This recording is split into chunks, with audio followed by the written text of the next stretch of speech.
अस्सलाम वालेकुम and welcome to game set match, another day another show. I hope आप लोग खैरियत से होंगे, अच्छे से अपना ख्याल रख रहे होंगे। The last show of the week और बहुत सारी बातें आज भी हैं बिकॉज इंग्लैंड की टीम आ चुकी है। पाकिस्तान उस हवाले से डिस्कशन होगी, क्या तैयारियां हो रही हैं, कब से प्रैक्टिस शुरू होगी, सब आपको यहाँ बताएंगे गेम सेट मैच पे।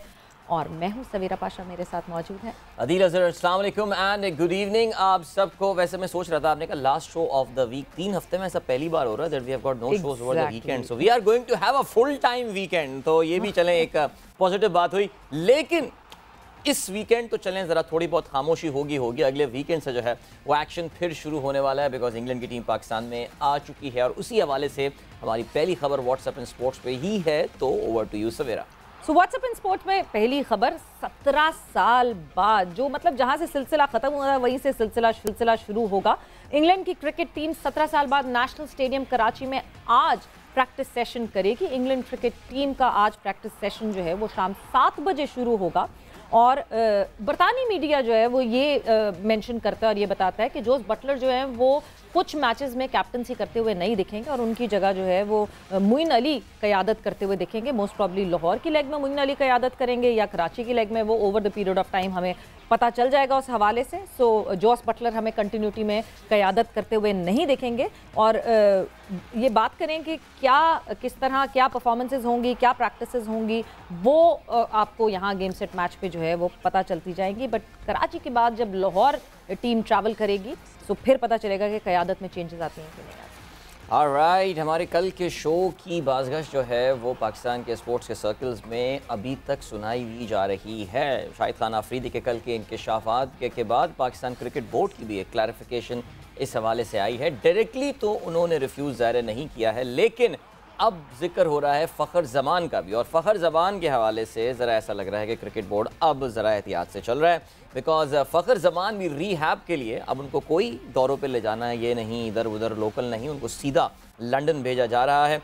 और पीसीबी ने क्लियरली कहा है कि उनके ट्रैवल के एंड एवरीथिंग सारे इंतजाम जो है वो पाकिस्तान क्रिकेट बोर्ड ही करेगा।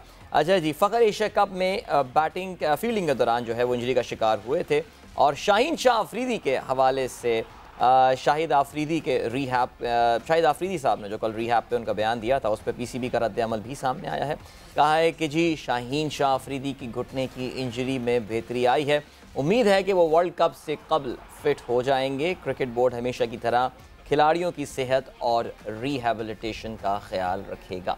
बिल्कुल जी, यानी शाहीन शाह अफरीदी की खबर से मुझे लगता है फ़खर ज़मान को जो है वो बहुत फ़ायदा हुआ है and he will take advantage of that. But साथ ही साथ हमें ज़राए ने ये भी बताया कि शाहीन शाह अफरीदी के जो मेडिकल एक्सपेंसेस हैं उनको पाकिस्तान क्रिकेट बोर्ड रीइंबर्स करेगा, which is a good thing because definitely आपको अपनी प्लेयर की और आपके इतने इंपॉर्टेंट प्लेयर की वेलबींग का ख्याल तो खुद ही रखना पड़ेगा। बिल्कुल। मूविंग ऑन फर्दर, टेनिस की जब बात करते हैं तो टेनिस की दुनिया के अजीम खिलाड़ी रॉजर फेडरर बहुत सारे लोगों की हार्टरोब है और वो अब रिटायरमेंट का ऐलान उन्होंने कर दिया है। लंदन में होने वाला लिवरपूल कप जो है वो उनके करियर का आखिरी इवेंट होगा। और उसके बाद फेडरर की अगर हम बात करें, रॉजर फेडरर ने 1998 से 16 बरस की उम्र में प्रोफेशनल करियर का आगाज़ किया था। 24 साल करियर में फेडरर ने 20 ग्रैंड स्लैम समेत और अगर मैं कहूँ तो 103 एटीपी टाइटल्स जो हैं वो अपने नाम किए हैं, जिसमें रिकॉर्ड है 8 विंबलडन है, 6 ऑस्ट्रेलियन ओपन है, 5 यूएस ओपन है एंड 1 फ्रेंच ओपन है। और वो फ्रेंच ओपन इन्होंने जो जीता था, I think one of the most epic matches there because Roger Federer की जो स्ट्रेंथ थी ज़ाहिर है that's on grass court and hard court. Clay court तो आपको पता है राफेल नडाल ने किसी को अपने टाइम में कम से कम पास फड़कने भी नहीं दिया, लेकिन वो एक ज़बरदस्त उनकी शिकस्त हुई थी, that was at the hand of Roger Federer. और रॉजर फेडरर ज़ाहिर है आई थिंक अगर हम इस सदी की बात करें सो मेरा अभी जब से होश संभाला है, हमारे घर में नया नया डिश एंटीना लगा था तो बड़ी क्लोजली टेनिस देखी। याद है उससे पहले भी पीटीवी जो है वो विंबलडन कि फेडरर देखा जब हम नए नॉट एट ऑल मैं यही बात बता रहा था। मैं एग्जैक्टली मैं एक्चुअली जो अपनी बात का जो केस बना रहा था मैं ये बना रहा था कि जिस जमाने में हमने टेनिस देखना शुरू की थी उस वक्त पीट सैम्प्रस एक बड़ा नाम हुआ करता था, एंड्रे अगासी एंड पीट सैम्प्रस की राइवलरी। बिल्कुल, लेकिन अगर आप देख लें कि जिस लेवल की डोमिनेशन इन टॉप 3 ने हमारे इस सदी में की है, जिसमें फेडरर हुए, नडाल हुए और उसके अलावा नोवाक जोकोविच हुए, वो हमने पिछली सदी में कभी भी नहीं देखी। मैं ये बात करना चाह रहा था, हमने जब टेनिस देखना शुरू की तो कोई टूर्नामेंट पीट सैम्प्रस जीत गया, स्टीफन एडबर्ग आ गए, गोरान इवानिजोविच हो गए, जिम कोरियर हुआ करते थे एक ज़माने में, और आपने एंड्रे एगेसी का भी नाम लिया। लेकिन जो डोमिनेशन इन तीनों ने किया, I think we were very lucky as tennis viewer कि हमने इन तीनों को खेलते हुए देखा। रॉजर फेडरर की retirement is the end of a chapter, और मैं इनको अक्सर देखा करता था, ये मुझसे उम्र में शायद कोई साल 1.5 साल छोटे हैं, और मैं अक्सर इनको देख के क्या करता था कि यार ये इस उम्र में कितना फिट है ये बंदा, is winning grand slam at this. और लेकिन बहरहाल I think it definitely be missed. तो लिवर ओपन जो है आखिरी, ये लिवर ओपन आखिरी ये खेल रहे होंगे और लंदन में ये होगा, and I think we are in for a very very emotional ride अगले हफ्तों में। सो चलें जी, हम भी बात करेंगे आगे चल के, ज़ाहिर एक प्रॉपर ट्रिब्यूट बनता है इनके करियर पे, हम तफसील से नज़र डालेंगे when his tournament will come to an end. अब हम बात करते हैं क्रिकेट के हवाले से सवेरा, और आज हमारे साथ एक नए और एक बड़े ज़बरदस्त हमारे साथ जो है वो एनालिस्ट मौजूद है। बिल्कुल, मतलब गेम सेट मैच पे आई वुड से उनका डेब्यू है और वो आज यहाँ डेब्यू करेंगे गेम सेट मैच पे। सीनियर स्पोर्ट्स जर्नलिस्ट हैं शाहिद हाशमी, बहुत क्लोज नज़र रखते हैं क्रिकेट के हवाले से, बहुत ही अच्छा तज्जिया करते हैं और बहुत अच्छी एक बहुत अच्छा एनालिसिस होता है उनका। सो सबसे पहले तो खुशामदीद गेम सेट मैच में। Thank you. देखें, आपको अंदाज़ा हो गया होगा कि शाहिद साहब ने इस पर भी सिर्फ थैंक यू बोला, बहुत नपी तुली बात करते हैं। अगर आप इनके ट्वीट्स फॉलो करें, उनको आप टेलीविजन पे देखें, और उन लोगों में नहीं है वो खिलाड़ी की तस्वीर लगा के फिर एक कमेंट्री लिख देते हैं। लेकिन बहरहाल शाहिद साहब, is very good to have you in our show, और हम आपको वेलकम भी कहते हैं और उम्मीद करते हैं this is first of the many shows will be doing together. तो शाहिद साहब, अब वर्ल्ड कप की टीम का ऐलान हो गया है। पहले तो जो अभी हम ज़रा डिटेल्स में तो तफसील से जाएंगे, लेकिन मुतमईन है वर्ल्ड कप की टीम से? तशनगी रह गई कुछ, या आप कहें कि नहीं यार यही बेस्ट सेट ऑफ प्लेयर्स थे, ठीक है fine? Thank you Adeel, thank you Savera. मैं बिल्कुल मुतमईन हूँ। थोड़ा सिलेक्शन कमेटी ने, टीम मैनेजमेंट ने और पीसीबी ने कंसिस्टेंसी देखी है। एक आध साल से ये प्लेयर्स खेल रहे हैं, और जब भी आप सिलेक्शन करते हैं, एक तो सिलेक्शन बड़ा थैंकलेस जॉब है, कोई भी खुश नहीं होता। 15 में से 12-13 खिलाड़ी तो सभी सेलेक्ट कर लेते हैं, एक दो खिलाड़ियों के ऊपर थोड़ी सी बहस होती है। लेकिन मैं जब भी कंपैरिजन करता हूं, मैं ये देखता हूं कि अगर ये खिलाड़ी है तो इसका मुकाबला किससे था, अगर वो उस खिलाड़ी से बेहतर है तो फिर ठीक है, वो टीम में होना चाहिए। तो हमें यही, हमारे पास प्लेयर है, हमारे पास और कोई इतना ज्यादा स्टफ नहीं है। जो इनके अलावा प्लेयर्स हैं उन्हें भी हमने टेस्ट कर लिया, उन्होंने भी हमने आजमा लिया, तो वो इतने अच्छे नहीं थे। तो अब ये इन्हीं के ऊपर भरोसा किया है। 15 मेरे हिसाब से ये बेस्ट हैं। इनमें से एक आध खिलाड़ी आपके पास 15 अक्टूबर तक की डेट है। फखर को मैं चाहूंगा कि अगर वो अल्लाह करे फिट हो जाए, इसलिए कि वो एक बड़ा इम्पैक्ट प्लेयर है। ठीक है, उसने रन्स नहीं बनाए इस एशिया कप में, लेकिन मैं चाहूंगा कि 15 अक्टूबर के बाद फिर फखर किसी एक खिलाड़ी की जगह ले लें। अच्छा, मगर एक चीज़ जो कि बहुत सारे लोग जिसकी रिजर्वेशन पे बात कर रहे हैं, इस स्क्वाड पे जो रिजर्वेशन की बात कर रहे हैं, वो सबसे ज़्यादा जो बात हो रही है वो हो रही है आसिफ अली एंड खुशदिल शाह पे। बार बार ट्रस्ट करना, उनको ड्रॉप किया बगैर किसी परफॉर्मेंस के, फिर वापस लेकर आ गए, उसके बाद अभी भी परफॉर्मेंस नहीं आई। आपको लगता है कि बहुत ज़्यादा चांसेस आसिफ और खुशदिल को मिले हैं, या उनका भी कोई रिप्लेसमेंट हमारे पास है नहीं, इस वजह से we have to go with them? अब सवेरा हमारे पास यही स्टफ है, और इसके अलावा आप कोई और एक नाम ले दें कि आसिफ अली की जगह ये हार्ड हिटिंग बैट्समैन होना चाहिए, खुशदिल शाह की जगह ये हार्ड हिटिंग बैट्समैन होना चाहिए। हमने ऊपर हैदर अली इस स्क्वाड का हिस्सा है। हैदर अली को मेरे हिसाब से एशिया कप में कम से कम एक मैच मिलना चाहिए था, वो वाला मैच जो डेड मैच था श्रीलंका के अगेंस्ट, लेकिन पता नहीं टीम मैनेजमेंट ने क्यों नहीं दिया, उसको देना चाहिए था। उसने तीनों मैच जो वेस्ट इंडीज के खिलाफ थे, 2 वेस्ट इंडीज के खिलाफ और एक बांग्लादेश के खिलाफ, बड़े अच्छे खेले थे। उसमें उसका एक 50 भी था, एक 40+ था।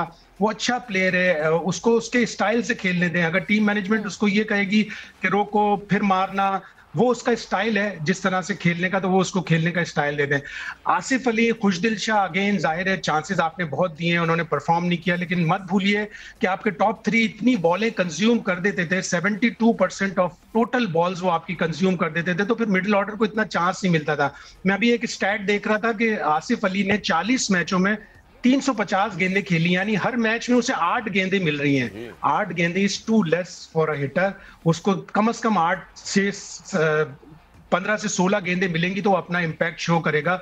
अब आपके पास ये स्टाफ है, सब लोग मिलकर ये दुआ करें कि ये टीम अच्छा करे, कम से कम एटलीस्ट सेमीफाइनल में तो पहुंचे, जो इसकी एबिलिटी है। शाहिद साहब, एक रविश जो इस वक्त हमारे यहाँ क्रिकेट में स्पेशली सोशल मीडिया के आम होने के बाद से चली है, वो ये कि जो खिलाड़ी अभी रिटायर भी नहीं हुए हैं और अभी भी जबकि कुछ दिनों पहले उम्मीद लगा के बैठे हुए थे कि मैं भी टीम में आ सकता हूँ, वो टीम की सिलेक्शन के बाद बड़े ही मैं ये कहूँगा, मैं दिलचस्प का वर्ड अगर इस्तेमाल करूँगा तो शायद उसमें पॉजिटिविटी छलकेगी, लेकिन कुछ मैं कहूँगा कि सख्त किस्म के ट्वीट्स करना शुरू कर देते हैं। हमने मोहम्मद आमिर की जो है वो ट्वीट देखी। आमिर, उनका दिल तो ललचाता होगा पाकिस्तान के ग्रीन पहनने के लिए, लेकिन इस तरह की ट्वीट्स के बाद वो कैसे टीम में वापस आएंगे। हमने शोएब मलिक के जो हैं ये ट्वीट्स देखें।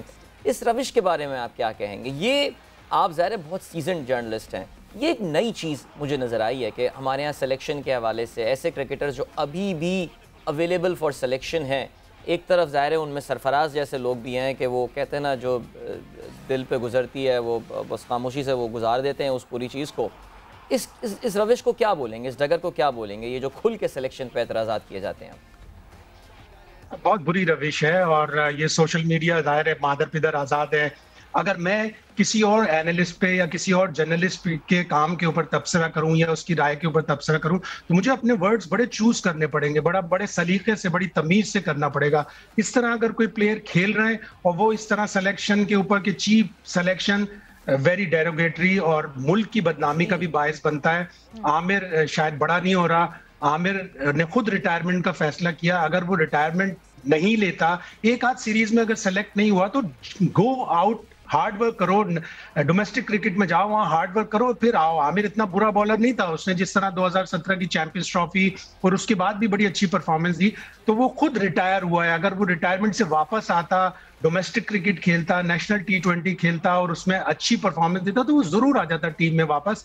और इस तरह से ट्वीट करना। फिर शोएब मलिक पाकिस्तान की तीनों फॉर्मेट का कैप्टन रहा है, शोएब मलिक इतना डिसेंट अच्छा प्लेयर रहा है, उसका ये ट्वीट करना कि दोस्तियां निभाई जा रही हैं, ऑनेस्टी दिखाओ, इसका मतलब है वो सबसे ज्यादा ऑनेस्ट है, बाकी सब बेईमान है, बाकी सब दोस्ती नहीं निभा रहा है। फिर फैसल इकबाल ने उसका जवाब दिया कि आपने अपने कप्तानी के करियर में बहुत से लोगों का करियर खराब किया, बहुत सी दोस्तियां निभाई, तो फिर आपको इस तरह के जवाब भी सुनने पड़ते हैं। शोएब मलिक का ये स्टेचर नहीं था कि वो इस तरह की ट्वीट करते।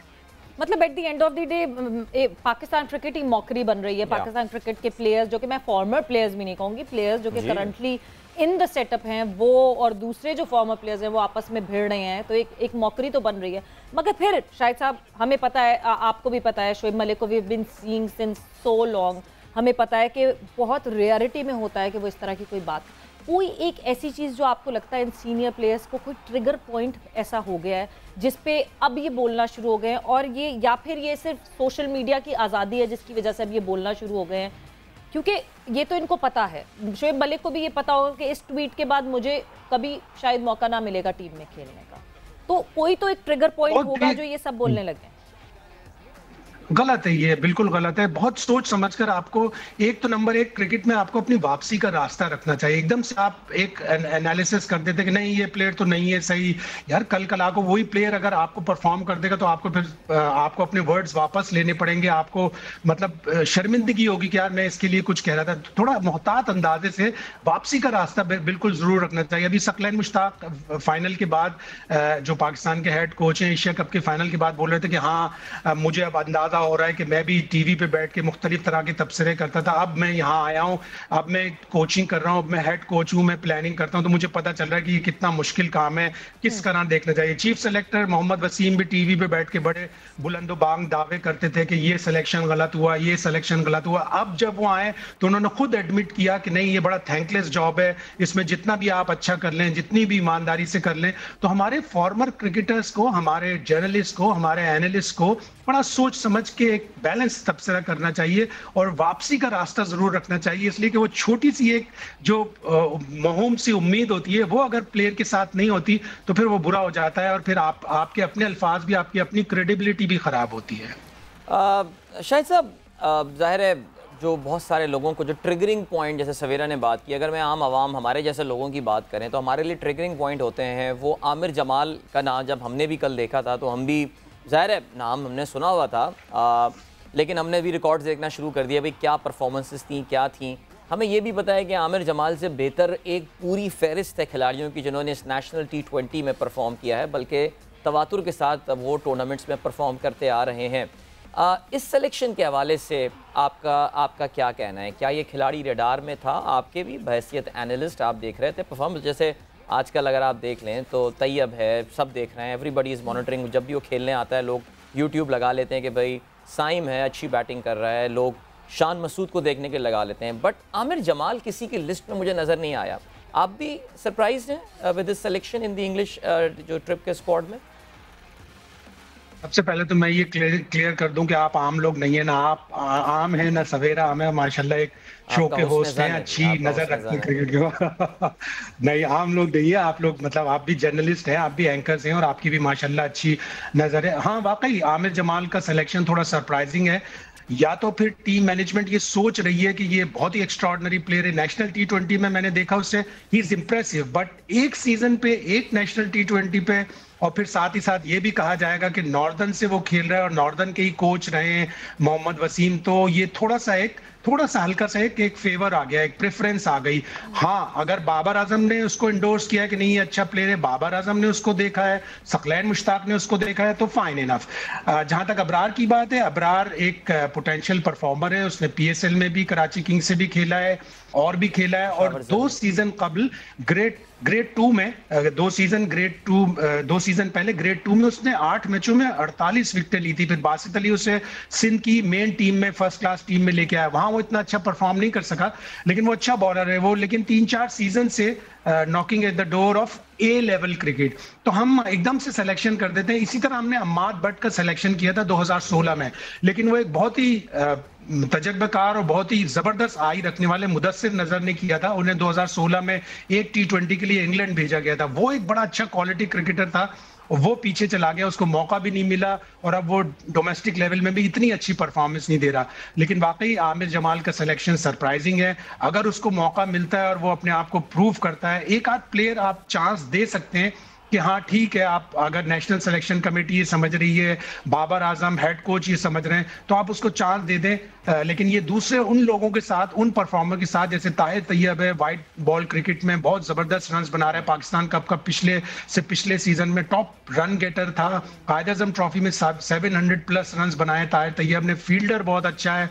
तो आप फिर उन लड़कों के साथ, कामरान गुलाम के साथ, ताहिर तैयब के साथ, साइम अयूब के साथ, साद खान के साथ, मोहम्मद साद के साथ, इन बहुत से प्लेयर्स के साथ थोड़ी सी ज्यादती हो जाती है कि वो रेगुलर डोमेस्टिक सीजन में परफॉर्म कर रहे हैं। अब कामरान गुलाम ने 1249 रन बनाए थे पिछले सीजन में, जो नेशनल रिकॉर्ड है। ना उसे रेड बॉल में चांस मिला है, ना उसे व्हाइट बॉल में चांस मिला है। रेड बॉल में एक दफा साउथ अफ्रीका के प्रिलिमिनरी स्क्वाड में शामिल था, वहां से वो गायब हो गया। तो ऐसे सिलेक्शन से थोड़ी दूसरे लोगों की हौसला शिकनी होती है। बिल्कुल, मतलब 14 साल बाद एक ये रिकॉर्ड तोड़ा था कामरान गुलाम ने। मेरे ख्याल से मोहम्मद यूसुफ का रिकॉर्ड था और उसके बाद फिर जो है कामरान गुलाम ने वो रिकॉर्ड बनाया था। बट शाहिद साहब, एक और चीज़ जो हम सिलेक्शन पे और जो चीज़ें देखते हैं, मोहम्मद हारिस की सिलेक्शन पे पहले भी पाकिस्तान क्रिकेट बोर्ड ने जो है चांस दिया, मोहम्मद हारिस को टीम में रखा, वो उतने इंप्रेसिव साबित नहीं हुए। लगा ऐसे जिस तरह हम बार बार ये बात करते हैं ना कि कच्चा आम तोड़ लेते हैं और उसके बाद फिर जल्दी किसी एक प्लेयर को जो है वो खिला देते हैं। मोहम्मद हारिस की अभी भी मैं नेशनल टी20 में परफॉर्मेंस देखती हूँ। लास्ट अभी उन्होंने 8 मैचेस जो खेले, 147 रन उन्होंने टोटल बनाए, 18 की एवरेज, स्ट्राइक रेट 126। अगर रिजवान, क्योंकि रिजवान की फिटनेस पे हम मुसलसल कंसर्न्स देख रहे हैं और कंसर्न्स हैं, रिजवान अगर गॉड फॉरबिड अनफिट होते हैं, वैसे तो यूके इसकी इंग्लैंड की सीरीज़ में जो इंग्लैंड यहाँ पे टूर कर रही है पाकिस्तान का, उसमें तो सुना यही जा रहा है कि शुरू के मैचेस मोहम्मद हारिस खेलेंगे। आपको लगता है मोहम्मद हारिस केपेबल हैं एक पहले यहाँ खेलने के और उसके बाद गॉड फॉरबिड वर्ल्ड टी20 में अगर रिजवान को कुछ हो जाता है तो वो संभाल सकेंगे? और बस सवेरे प्रॉब्लम है कि हम अपनी बैकअप तैयार नहीं कर रहे हैं। हमारे अंडर 19 के प्लेयर खो जाते हैं। इंडिया के मैं अंडर 19 के प्लेयर देख रहा था, पिछले 6 जो अंडर 19 वर्ल्ड कप हुए उसमें से 80 player, 80 players, mind boggling number है, 80 प्लेयर्स उनके खेल रहे हैं। उन्होंने या तो इंटरनेशनल क्रिकेट खेल ली या वो ए टीम में आ गए। हमारे 12-15 होंगे जो ए टीम से, उमर अकमल टाइप, अहमद शहजाद टाइप, जो अपने रास्ते खो चुके हैं बेचारे, वो हमारे प्रॉपरली खेल भी नहीं सके। तो हमारे बैकअप प्लेयर तैयार नहीं होते और हम एक आध परफॉर्मेंस पे आगे ले आते हैं। हारिस ने पिछले पाकिस्तान कप में एक बड़ी अच्छी सेंचुरी बनाई थी स्टेट बैंक में। मैं वो मैच देख रहा था तो मुझे बड़ा इंप्रेसिव लगा और केपी से लड़के आ रहे हैं आगे। अब आप अगर हारिस को कोई टफ टाइम देगा तो वो हसीबुल्ला देगा बलूचिस्तान में, जो भी कता कलामी की माफी, किस पोजीशन में बनाई थी हारिस ने, किस बैटिंग नंबर पे खेल रहे थे वो? हाँ, हारिस मिडिल में खेल रहा था, लेकिन टी20 में भी अब या तो उससे ऊपर चांस दिया जाए, रिजवान की जगह अगर वो खेल रहा है ऊपर चांस दिए, प्लेयर वो बुरा नहीं है, लेकिन अभी उसको आपने मुसलसल चांस देने, आपने मतलब एक प्लेयर को आप बहुत कम चांसेस पे जज ना करें, उसको आप थोड़े से चांसेस दें। अभी मैं माइकल एथरटन का एक आर्टिकल पढ़ा था, too many chances are better than too few chances. वो बड़ी अच्छी एक लाइन थी, किसी एक्सपर्ट ने बोली थी। तो आप अपने प्लेयरों को थोड़े से चांस दें। हाँ, आप मुझे ये बताएं कि मोहम्मद हारिस नहीं तो फिर कौन, आप बताएं। मोहम्मद हारिस नहीं, आपने देखें, आपने एक विकेट कीपर को जाया कर दिया। बिल्कुल वो थे, रोहेल जो हैं वो कंटेंशन में थे, पीछे चला गया रोहेल को कराची किंग्स ने खिलाया, लेकिन रोहेल पीछे चला गया, ना उसकी डोमेस्टिक में परफॉर्मेंस है, ना उसकी नेशनल टी20 में परफॉर्मेंस है। हम यहाँ पे आपको जरा रोकेंगे सर, वेरी सॉरी बिकॉज हम एक ब्रेक की जाना है, गुफ्तगू जारी रहेगा। शाहिद हाशमी साहब सीनियर स्पोर्ट्स एनालिस्ट हमारे साथ मौजूद हैं। वक्फे के बाद गुफ्तगू जारी रखेंगे, कहीं मत जाइए, देखते रहिए गेम सेट मैच।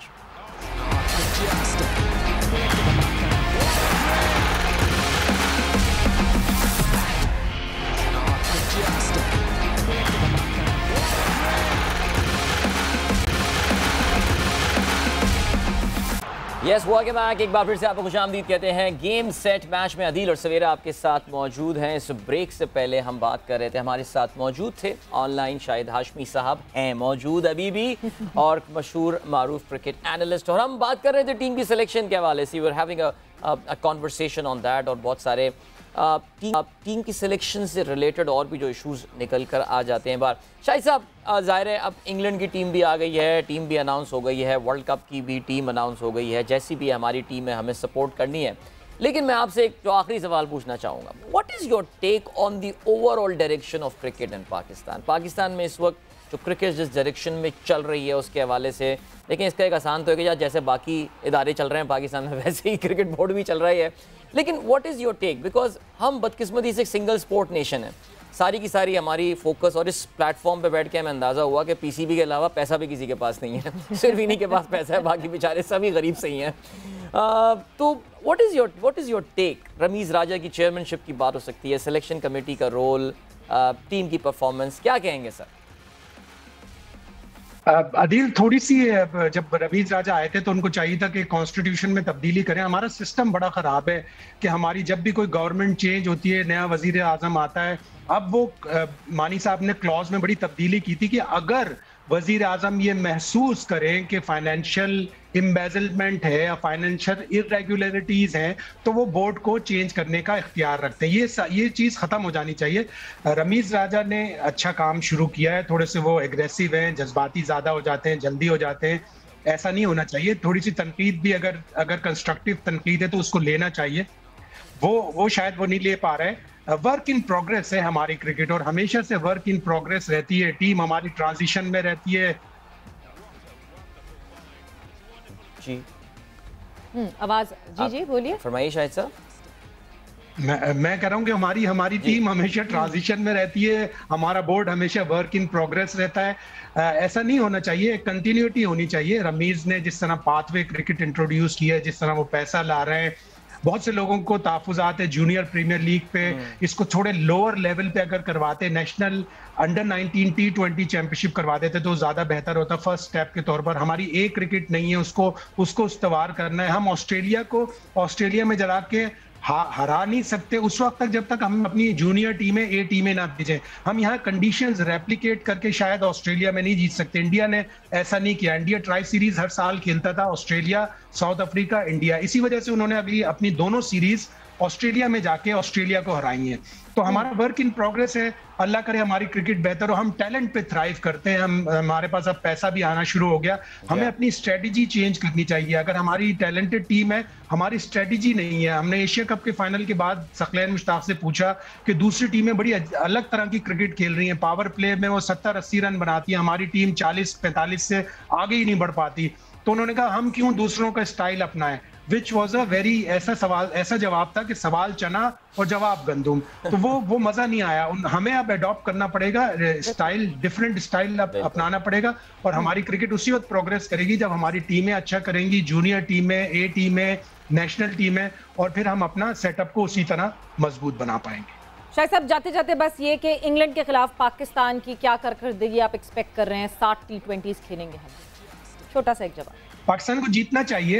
इंग्लैंड की टीम अपनी आखिरी 3 T20 सीरीज हार कर आई है। वेस्ट इंडीज से हारी, इंडिया से हारी, साउथ अफ्रीका से हारी। थोड़ी सी बैटिंग इनकी कमजोर है, उसको बैटिंग को, जो उनकी बैटिंग की कमजोरी है उसको निकालना चाहिए, एक्सपोज करना चाहिए। बटलर मेरा नहीं ख्याल इस सीरीज में एक भी मैच खेल पाएंगे और वो इंग्लैंड को बड़ा हर्ट करें। एब्सोल्युटली। शाहिद साहब, thank you so much for your time. It was a pleasure having you in game set match, और उम्मीद करते हैं आइंदा भी आप हमारे साथ चलेंगे। इसी तरह बहुत सारी क्रिकेट होनी है अभी तो आने वाले दिनों में, और क्रिकेट का जाहिर है जो पाकिस्तान का होम सीजन है उसका भी आगाज हो गया। इंग्लैंड की टीम इस वक्त मौजूद है नेशनल स्टेडियम कराची में, और हमारे नुमाइंदे खिजर आजम भी नेशनल स्टेडियम कराची में मौजूद हैं।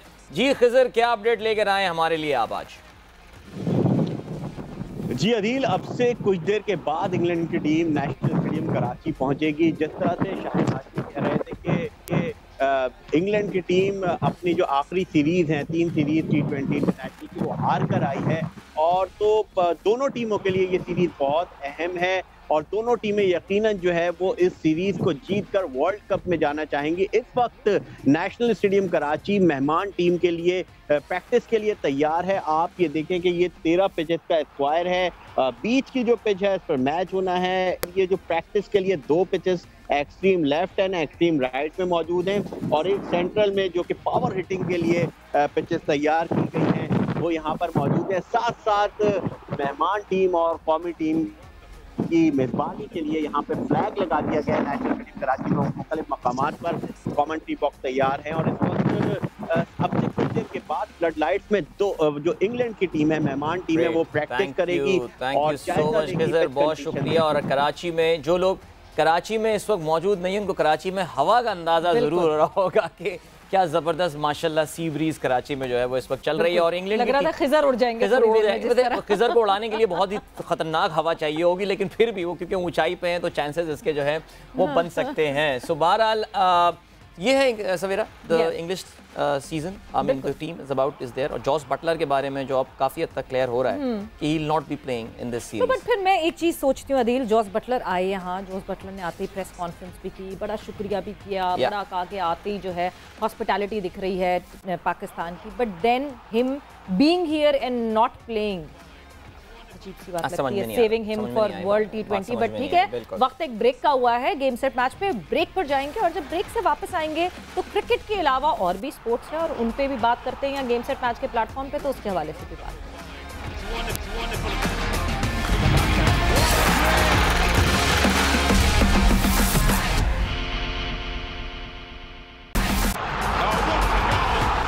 And welcome back to game set match. I hope कि आप तक सारी हमारी क्रिकेटिंग डिस्कशन एंजॉय कर रहे होंगे, मगर जब हम क्रिकेट की बात करते हैं तो साथ ही साथ दूसरे स्पोर्ट्स की बात करना भी बहुत जरूरी होती है। एंड गेम सेट मैच में भी keep a track of that Adeel कि हम दूसरे स्पोर्ट्स को भी हाईलाइट। एब्सोल्युटली।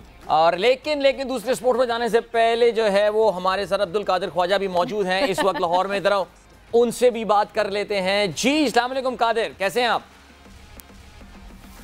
वालेकुम अस्सलाम अदील, अल्लाह का शुक्र है। क्या खबर लाए हैं आज, क्या जबरदस्त अंदरूनी कहानी आज आप लेकर आ गए? देखें, खबर तो गुज़श्ता रोज़ जो लाला ने दी है वो सबसे बड़ी है और हेडलाइन है, हर चैनल की, हर अखबार की सुर्खियों में शामिल है। शाहीन शाह अफरीदी से मुतल्लिक की खबर है कि उनका ये अपडेट है कि डॉक्टर नजीब सुमरो जो चीफ मेडिकल ऑफिसर हैं पाकिस्तान क्रिकेट टीम के, पाकिस्तान क्रिकेट बोर्ड के भी, जो साथ ट्रैवल करते थे, हमने देखा था कि दुबई में भी जॉगिंग करते रहे प्लेयर्स के साथ और अपनी फिटनेस पे भी बड़ा ध्यान देते रहे। उनके बारे में ये इतलात हैं कि हमें जुज़राए ने ये बताया कि जो क्लिफ डेकन हैं, जो फिजियो हैं, उनके साथ थोड़े से इख्तलाफात देखने में आ रहे हैं। उनको कोई चीज़ डिस्कस नहीं करते। मेडिकल टीम जो है वो फिजियो के साथ भी डिस्कस करती रही है पहले गुज़श्ता वार में, लेकिन वो डिस्कस नहीं करते रहे। शाहीन शाह अफरीदी से मुतालिक भी तमाम तर जो चीज़ें थी वो डॉक्टर नजीब सुमरो खुद अकेले देख रहे थे, और जो क्लिफ डेकन थे वो इससे लाइल थे, किसी चीज़ की उनको भी खबर नहीं दी गई थी। शाहीन शाह अफरीदी को मशवरा दिया गया डॉक्टर नजीब जो सुमरू हैं उनकी तरफ से कि आप इंग्लैंड में जाएं, और 2 डॉक्टर्स उन्होंने अरेंज कराए, डॉक्टर जैफ है और एक दूसरे डॉक्टर हैं। हायरार्की वाइज जो है सीनियरिटी किसके पास है, कौन किसको रिपोर्ट करता है, कौन किसके अंडर है इन दोनों की, अगर मैं बात करूं सोमरो, डॉक्टर सोमरो की और क्लिफ डेकन की? देखिए चीफ मेडिकल पूरा पैनल है, एक मेडिकल टीम है पाकिस्तान क्रिकेट टीम की भी और पाकिस्तान क्रिकेट बोर्ड का एक पूरा मेडिकल पैनल है जिसपे फिजियो भी आता है। जो डॉक्टर नजीब सुमरू हैं वो चीफ मेडिकल ऑफिसर हैं, वो चीफ हैं, नो डाउट क्लिफ डेकन से उनका अबव ओहदा है, लेकिन क्लिफ डेकन के साथ क्योंकि वो फिजियो हैं, वो हर प्लेयर को जांचते हैं, उनकी डाइट का ख्याल रखते हैं, उनके साथ ट्रैवल करते हैं, उनको देखते हैं, उनकी देखभाल उनके जिम्मे है। तो डॉक्टर नजीब का ये है कि उनकी जो मेडिकल जो तमाम रिक्वायरमेंट है वो डॉक्टर नजीब पूरी करते हैं। लेकिन आप ये देखें कि क्लिफ डेकन ने भी काफ़ी मरतबा ये भी पाकिस्तान क्रिकेट बोर्ड के बड़ों को कहा कि मुझे जो है वो ना फ़खर जमान के बारे में बताया गया, ना शाहीन शाह अफरीदी के बारे में बताया गया। तो ये आप देखें कि डॉक्टर नजीम सुमरू जो है उनको अपनी मनमानियां कर रहे हैं, वन मैन शो का किरदार अदा कर रहे हैं। पूरे शाहीन शाह के एपिसोड ने बहुत कुछ एक्सपोज किया about the way player injuries are being managed at the Pakistan cricket board. Thank you so much. हमारे टाइम में जो हम बात कर रहे थे क्रिकेट के अलावा हम कुछ और बात करने वाले हैं, तो फिर आपको हम बताते चलें जी, पाकिस्तान के बेसबॉल के हवाले से ज़्यादा आप सुनते हैं नहीं इस हवाले से, लेकिन हमने कहा ज़रा आपको आज इंट्रोड्यूस कराते हैं। आगे चल के प्रोग्राम में हम बड़ी तफसील से बात करेंगे, because one, Pakistan has a baseball team, and secondly this baseball team is going to take part in an international tournament. बहुत दूर यहाँ से हो रहा है, जिस मुल्क का नाम हमारे यहाँ सियासी हलकों में बड़ा जाना जाता है, पनामा, वहाँ पे ये टूर्नामेंट होने वाला है। तो हमारे साथ इस वक्त मौजूद हैं Syed Fakhar Ali Shah, who is the president of Pakistan baseball federation. अस्सलाम वालेकुम फ़खर साहब। फ़खर साहब जी वालेकुम अस्सलाम सर। फ़खर साहब, सबसे पहले तो thank you so much for taking out time, आपने इंतज़ार भी किया। इंशाल्लाह आगे चल के हम बड़ी तफसील से पाकिस्तान की बेसबॉल की प्रोग्रेस पे आपके साथ गुफ्तगू भी करेंगे, लेकिन इस वक्त ज़रा हमें थोड़ा सा इंट्रो करा दीजिए। इस वक्त पाकिस्तान बेसबॉल फेडरेशन कितने खिलाड़ी हैं, क्या हैं, और ये किस टूर्नामेंट की मैं बात कर रहा हूँ जो पनामा में खेलने के लिए हमारी टीम जा रही है? जी, जो ये इवेंट है इसका नाम है वर्ल्ड बेसबॉल क्लासिक क्वालिफायर। ये 28 सितंबर से 5 अक्टूबर तक पनामा सिटी पनामा में हो रहा है। इसके अंदर पाकिस्तान का जो स्क्वाड जाएगा वो 24 प्लेयर्स और ऑफिशियल्स जो होंगे, जिसके अंदर कोचेस की मेजॉरिटी है, अराउंड 8 कोचेस हमारे साथ होंगे जो टोटल 40 के करीब हो गए। मोस्टली इसके अंदर मोस्टली हमारे अमेरिकन कोचेस हैं, और जो पाकिस्तान के जो बच्चे हमारे हैं उसमें से हाफ मेजॉरिटी पाकिस्तानी बोर्न जो पाकिस्तान में प्रैक्टिस कर रहे हैं, और जो हाफ मेजॉरिटी हमने रखी है जो अमेरिका में अभी प्रैक्टिस कर रहे हैं, क्योंकि पाकिस्तान में फैसिलिटीज़ नहीं है, पाकिस्तान में बेस वाला कोई ग्राउंड नहीं है, जिसकी वजह से हमें हर्डल्स आती हैं कि हम इंटरनेशनल इवेंट में जब जाते हैं और कम्पीट कर रहे हैं वर्ल्ड बेस्ट टीम से, तो हम उनके साथ कम्पीट अच्छा नहीं कर सकते। तो हमने इस बार स्ट्रेटजी चेंज की, हमने जो बच्चों को हम इजीली एसएस से अमेरिका में ट्रेनिंग करवा सके हम उनको करा रहे हैं, वो ज्वाइन करेंगे हमें 28 को पनामा के अंदर। बट फ़खर साहब, जो पाकिस्तान के खिलाड़ी हैं, जो बच्चे यहाँ पाकिस्तान में खेलते हैं, वो कहाँ खेलते हैं जब आप कह रहे हैं कि कोई ग्राउंड ही नहीं अवेलेबल? ये बड़ा अच्छा सवाल है आपका। ये पाकिस्तान स्पोर्ट्स बोर्ड के अंदर हमारे पास इस्लामाबाद के अंदर वहाँ बेसबॉल का एक ग्राउंड है जो हमें अभी तक नहीं मिला गया, जो हमने रिक्वेस्ट भी की है कर्नल आसिफ जबान साहब से कि हमें उसको दिया जाए। और फ्यूचर में जो West Asia cup Pakistan frequently after every 2 years West Asia cup Pakistan में कराता है, जहाँ पर जब हमें मौका मिलता है तो पंजाब स्पोर्ट्स बोर्ड के अंदर जो फुटबॉल स्टेडियम है वहाँ पे हमने इंटरनेशनल इवेंट्स कराए हैं मोर देन 2, और इस्लामाबाद में 3 मरतबा करा चुके हैं, जिसके अंदर इंडिया, श्रीलंका, ईरान वो पार्टिसिपेट कर चुके हैं। हमारी पार्टिसिपेशन की वजह से और बेसबॉल के प्लेयर्स की परफॉर्मेंस की वजह से हम वर्ल्ड में 21 तक गए आउट ऑफ 150। तो अब जो हम क्वालिफायर खेलने जा रहे हैं वो हम अपनी रैंकिंग बेस पे जा रहे हैं, क्योंकि 2019 में जो वेस्ट एशिया कप श्रीलंका में हुआ वहाँ पर हमने फाइनल खेला था, उसकी वजह से हम ये आगे अपने इवेंट में जा रहे हैं। तो ऑफ कोर्स आपकी बात बड़ी जेन्युइन है कि हम अपने लिमिटेड सोर्सेज में जहाँ पे हमें ग्राउंड अवेलेबल होता है वहाँ पे जाते हैं। राइट नाउ पाकिस्तान आर्मी ने काफ़ी सपोर्ट की हमें, GHQ में एक बेसबॉल का ग्राउंड वाहिद है, उधर हमारा कैंप लगा हुआ है। अमेरिकन कोच रेंडल आर्म्स आए हुए हैं जो वहाँ प्रैक्टिस करा रहे हैं हमारे पाकिस्तान के, जो हमने बेस्ट टॉप। फ़खर साहब, एक सवाल मैं आखिर में बिल्कुल ये पूछना चाहूँगा, मज़ीद इंशाल्लाह हम आपसे आगे भी गुफ्तगू करेंगे जैसे जैसे ये टूर्नामेंट करीब आ रहा होगा। ये अमेरिकन कोचेस की आप बात किए जा रहे हैं, ये तो बड़े पैसे लेते होंगे, ये फंडिंग का क्या सिलसिला है सर? सर अमेरिकन कोचेस लेते हैं, पैसे लेते हैं, लेकिन इसके अंदर सबसे अच्छी बात यह कि क्योंकि मैं बेसबॉल जब मैंने ज्वाइन की, I was 7 years old, now I'm 37, so I have good link with American coaches because they are my friend or my father's friend who died and who was the founder of baseball. तो वो मैं उनको अपने sources पे ले आता हूँ और उसके अंदर कोई फंड मुझे गवर्नमेंट से या प्राइवेट सेक्टर से नहीं मिल रहा, मैं अपने सोर्सेज से उनको अकोमोडेट कर रहा हूँ। जबरदस्त फखर साहब, बहुत बहुत शुक्रिया कि आप ये कंट्रीब्यूट कर रहे हैं पाकिस्तान स्पोर्ट्स के लिए and all the best of luck and good luck कि आई होप हमारी टीम बहुत अच्छा करे। थैंक यू, बहुत बहुत शुक्रिया आपके टाइम का। वक्त गेम का यहाँ पे खत्म हो गया है, आप लोगों ने रखना अपना ख्याल। टेक केयर, बाय बाय, अल्लाह हाफ़िज़।